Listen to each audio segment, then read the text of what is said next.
Hi all, అందరికీ నమస్కారం. తిరిగి మన యూట్యూబ్ ఛానల్కి స్వాగతం. ఈరోజు మనం June 18, 2025 US stock market updates గురించి చర్చించుకోబోతున్నాం. మార్కెట్ ట్రెండ్స్, ముఖ్యమైన సెక్టార్లు, ఆర్థిక సూచీలు మరియు ఇన్వెస్టర్లు ప్రభావితం చేసే అంశాలను ఇందులో కవర్ చేయబోతున్నాం.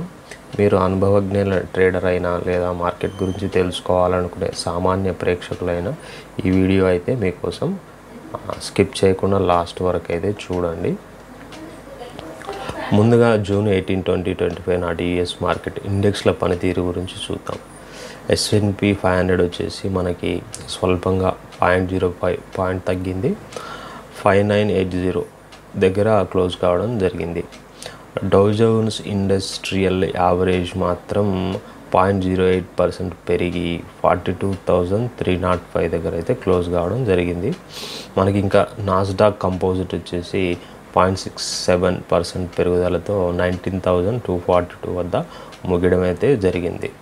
ఇక్కడ మనం ముఖ్యంగా గమనించాల్సింది మిడిల్ ఈస్ట్లో జియోపాలిటికల్ టెన్షన్లు మరియు ఫెడ్ రిజర్వ్ వడ్డీ రేట్ల నిర్ణయం కోసం ఎదురు చూపు మధ్య ఈ మిశ్రమ పనితీరు అయితే కనిపించింది. ఇక్కడ మనం గమనించాల్సింది స్వల్పంగా పెరగడం, తరగడం జరిగింది మార్కెట్స్ అన్నీ కూడా. మార్కెట్ల కదలికకు కారణాలు ఏంటి అనే మనం ముందుగా చర్చించుకోవాల్సిన అంశం అయితే ఇజ్రాయెల్, ఇరాన్ సంఘర్షణ ఇన్వెస్టర్లలో ఆందోళన అయితే కలిగించింది. దీని ద్వారా మనకి క్రూడ్ ఆయిల్ ధరలు అయితే పెరగడం అయితే జరిగింది. ఈ క్రూడ్ ఆయిల్ పెరగడం ద్వారా మనం రవాణా మరియు ఇంధన ఖర్చులను పెంచి ద్రవ్యోల్బణాన్ని ఆందోళనకరంగా చేయడం జరిగింది.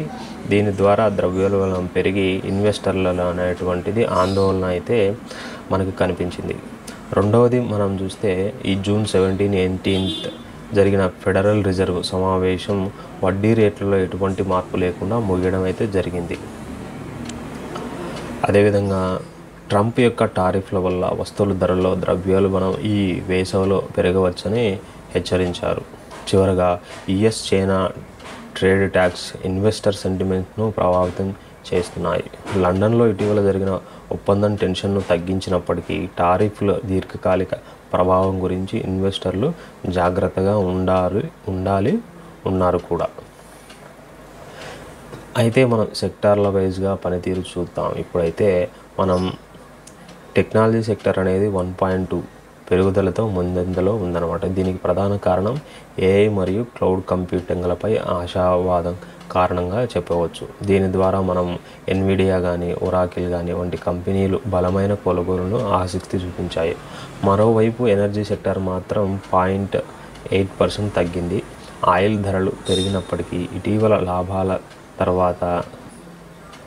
లాభాల స్వీకరణ కారణంగా ఇది జరిగింది ఉండవచ్చు అని మనం అయితే అనుకోవాలి. కన్జ్యూమర్ డిస్క్రిషనరీ సెక్టార్కు బలహీనంగా కనపడింది. అదేవిధంగా టెస్లా, లులులెమన్ వంటి స్టాక్స్ ఒత్తిడిలో ఉన్నాయి. ఫైనాన్షియల్ సెక్టర్ మాత్రం 0.30% అయితే పెరగడం జరిగింది. కమ్యూనికేషన్ సర్వీసెస్ అనేది 0.9% పెరగడం జరిగింది. టెక్నాలజీ మనం ఆల్రెడీ డిస్కస్ చేసినట్లు 0.12% అనేది పెరగడం జరిగింది. ఎనర్జీ సెక్టర్ మాత్రం 0.8% అనేది పడడం జరిగింది. తర్వాత కన్జ్యూమర్ డిస్క్రిషనరీ వచ్చేసి 0.16 అనేది మనం డిక్రీజ్ కావడం జరిగింది. ఇప్పుడు మనం యాక్చువల్గా నిన్న 18th జూన్ 2025లో బాగా మనకి మార్కెట్లో కదలికలు కనిపించిన షేర్ల విషయానికి వస్తే ఎన్విడియా అనేటువంటిది 3.5% అనేది పెరిగి $135 దగ్గర కొనసాగిందనమాట. అదేవిధంగా ఇది AI చిప్ ఆధిపత్యంపై ఆశావాదం కారణంగా పెరగడం అయితే జరిగింది. అదేవిధంగా మనం ఒరాకిల్ కూడా బలమైన క్లౌడ్ రెవెన్యూ అంచనాలతో 2.8%కు పెరగడం జరిగిందనమాట. అది ఇప్పుడు మనకి $145 దగ్గర క్లోజ్ కావడం జరిగింది. మరోవైపు టెస్లా అనేది 2% తగ్గి $180 దగ్గర క్లోజ్ కావడం జరిగింది. దీనికి గ్లోబల్ డిమాండ్ అనేది బలహీనంగా కనిపించింది. అదేవిధంగా కొద్దిగా ఆందోళనకరంగా కూడా ఉన్నదన్నమాట. వేదాంత సబ్సిడరీ అయినటువంటి హిందుస్థాన్ జింక్ అనేది బ్లాక్ డీల్ తర్వాత 6% తగ్గి $45 దగ్గర క్లోజ్ కావడం జరిగింది. ఆర్థిక రంగంలో మే నెలలో కన్జ్యూమర్ ప్రైస్ ఇండెక్స్ సిపిఐ అనేటువంటిది 0.1% పెరిగింది. ఇది ఎకానమిస్టులు ఊహించిన దానికంటే 0.2% కంటే తక్కువ అన్నమాట. సో ఎకానమిస్టులు అనేటువంటిది మనకి 0.2% ఉండొచ్చు సిపిఐ ఇండెక్స్ అనేది చెప్పడం జరిగింది మే నెలలో. కానీ మనకి యాక్చువల్గా వచ్చేసి 0.1% అనేది పెరగడం జరిగింది. పెరిగినప్పటికీ సిపిఐ అనేది ఇండెక్స్ పెరిగినప్పటికీ కూడా మార్కెట్ల పైన చాలా ప్రభావం చూపలేకపోయింది. దానికి కారణం మనం ఇంతకుముందు మార్కెట్లో లాభాలు అనేటువంటిది బాగా ఉండడం వల్ల ఈ సిపిఐ ఇండెక్స్ పెరిగినా కానీ దాన్ని ఇది సర్దుబాటు చేసింది అనేది చెప్పవచ్చు. ఇది గమనించవలసిందిగా మనం మనవి చేస్తున్నాం. ముందుగా చూస్తే ఫెడరల్ రిజర్వ్ యొక్క తదుపరి చర్యలు కీలకం.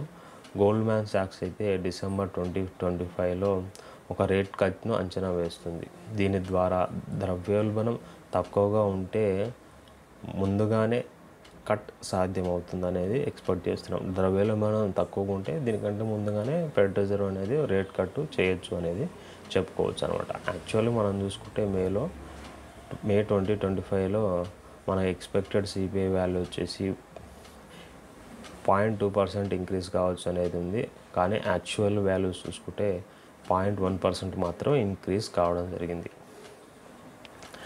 యాక్చువల్గా మనకి నిపుణులు ఏమంటున్నారు, ఎక్స్పర్ట్స్ అంటే బ్రిడ్జ్ వాటర్ అసోసియేషన్ యొక్క రే డాలియో యుఎస్ ప్రభుత్వ రుణ పరిస్థితి గురించి అయితే తక్షణమని హెచ్చరించడం అయితే జరిగింది. మరియు పోర్ట్ఫోలియోలో 10 to 15% గోల్డ్లో డైవర్సిఫికేషన్ చేయాలని వాళ్ళు సిఫారసు అయితే చేయాలి అని చేశారనమాట. సిఫారసు అయితే చేయడం జరిగింది. ఇది యుఎస్ డెట్ పరిస్థితిని అయితే వాళ్ళు అర్జెంట్ అనేది చెప్పడం జరిగింది. అంటే ఇది ఒక రకంగా చూసుకుంటే మనకి లిటిల్ బిట్ మనం కాషియస్గా ఉండాలి, ఆందోళన అయితే చెందొద్దు. అంటే దీని ద్వారా మనకు చెప్పొచ్చేది ఏంటంటే ఫ్యూచర్లో కూడా మనకి 10 to 15% అనేది గోల్డ్ రేట్లో కూడా మనకి ఇంక్రీజ్ అయ్యే ఛాన్స్ ఉంది అని చెప్పడం జరుగుతుంది. ఎందుకంటే పోర్ట్ఫోలియోలో వాళ్ళు ఇచ్చిన ప్రకారం 10 to 15% గోల్డ్లో డైవర్సిఫై చేయాలి అని చెప్పడం జరిగింది అన్నమాట. దీని ద్వారా కూడా ఒకంత గోల్డ్ రేట్స్ పెరిగే అవకాశం అయితే మనకు కనిపిస్తుంది. రిటైల్ ఇన్వెస్టర్లు ఎన్విడియా, ఒరాకిల్ వంటి బలమైన ఫండమెంటల్స్ ఉన్న క్వాలిటీ స్టాక్స్పై దృష్టి పెట్టడం జరిగింది మరియు పెడుతూనే ఉన్నారు. హై రిస్క్ స్టాక్స్కు దూరంగా ఉండాలి. టారిఫ్ అనిశ్చితులు అయితే మనకి ఎప్పుడు తొలగుతాయో తెలియదు కాబట్టి వాటి గురించి జాగ్రత్తగా వహించండి. ఈరోజు యుఎస్ స్టాక్ మార్కెట్ అప్డేట్ ఇంతటితో ముగిసింది. మరిన్ని ఇన్సైట్స్ కోసం మాతో ఉండండి మరియు లైక్ చేసి సబ్స్క్రైబ్ చేయండి. అదేవిధంగా బెల్ ఐకాన్ నొక్కి మన ఛానల్ని ఫాలోగా ఉండి మీకు ఎటువంటి సందేహాలైనా కామెంట్స్లో మీ అభిప్రాయాలను తెలియజేయండి. అదేవిధంగా షేర్ చేయండి. మీరు ఏ స్టాక్స్ గమనిస్తున్నారు యుఎస్ స్టాక్స్ గురించి, ఆ స్టాక్స్ మీరు ఏవైతే పెరుగుతాయనుకుంటున్నారో, ఏ సెక్టర్ అయితే పెరగచ్చు అని అనుకుంటున్నారో వాటి గురించి స్టాక్ నేము అప్ అని రాయండి. ఏ సెక్టర్ అయితే డౌన్ అవుతుంది అనుకుంటున్నా ఆ సెక్టర్ పేరు రాసి డౌన్ అని అయితే మన కామెంట్స్ బాక్స్లో అయితే చెప్పండి. తిరిగి మళ్ళీ కలుద్దాం. అంతవరకు ధన్యవాదాలు. Thank you for watching.